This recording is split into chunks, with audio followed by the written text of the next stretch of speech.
This is the building 3010, the Bulk Shielding Reactor at the Oak Ridge National Laboratory in Oak Ridge, Tennessee. It's one of 3 sites where UCOR is doing cleanup activities for the Department of Energy.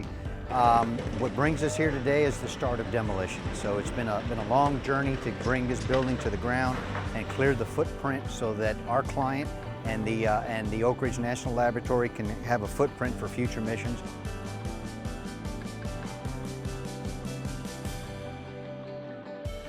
It's always really exciting, and this is the more visible part of the work we do, you know, when the first machine goes in here and begins to take a bite.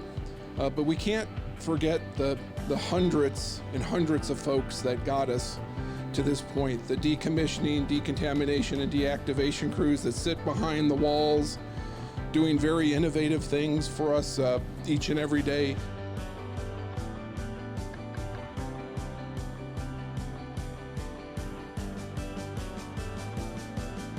So it's a good lead-in.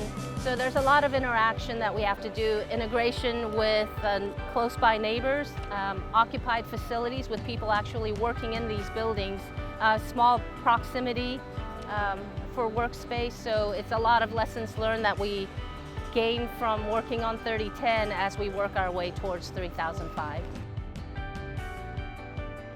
I've been out in the Oak Ridge Reservation for many years now, worked even prior to the UCOR's first contract, and I've seen the transformation that has happened at the East Tennessee Technology Park and how all those buildings came down and how we're in the final stages of remediation for some of the soil, and now to transition over to 2 major government sites, one dealing with national security, one with a great science mission, and then help our country rid itself of these old facilities to make way so when gray beards like myself go away, young people like yourself can come in and take this mission to the next level for future work.